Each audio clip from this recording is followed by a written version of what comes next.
वजीर आजम इमरान खान का दौरा गुजरांवाला डिवीजन। भट्टी खानदान ने वो काम कर दिखाया जो शायद इससे पहले कोई हल्का नहीं कर सका। भट्टी खानदान 1985 में पहली दफा सियासत में आया जब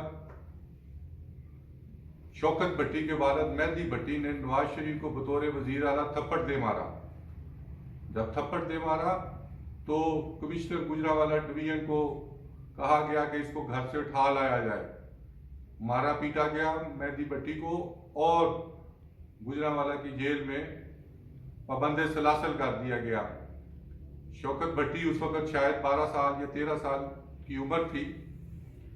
तो एक जुलूस लेकर गुजरांवाला आए, हालात खराब हो गए।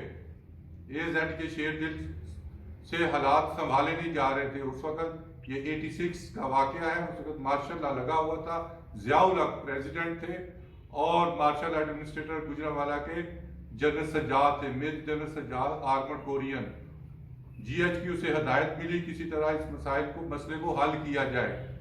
तो वही जलसा गुजरांवाला कैंट आ गया। 100 बंदों पे मुनहसर वो जलसे को लीड कर रहे थे आज के MNA शौकत भट्टी, उस वक्त के 8th क्लास के स्टूडेंट भट्टी।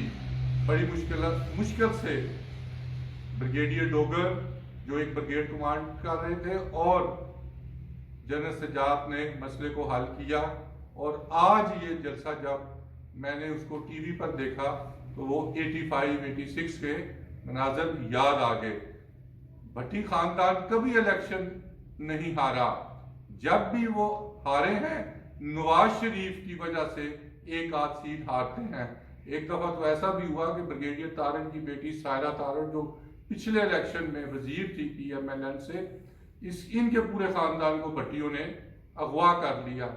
आज के जलसे ने वाजिया कर दिया है कि PMLN कभी भी हाफजाबाद से नहीं जीत सकती। 50,000 से 1 लाख का क्राउड था जिसमें वजीर आजम ने आज फिर ऐलान किया है कि वो 3 चूहे जो उनके शिकार पर निकले हैं वो उनका शिकार करेंगे। आने वाले 48 घंटों में MQM Q लीग शायद इमरान खान को छोड़ दे, लेकिन आज के इस जलसे और मौजूदा हिकमत अमली ने इमरान खान को अदम एतबार से निकालने के जो अपोजिशन के ख्यालात हैं उनसे दूर कर दिया है। क्योंकि 3 जमातों में से एक जमात शायद अदम एतमाद की तहरीक के दौरान हुकूमत को सपोर्ट कर दे और अपने MNA ना ला सके।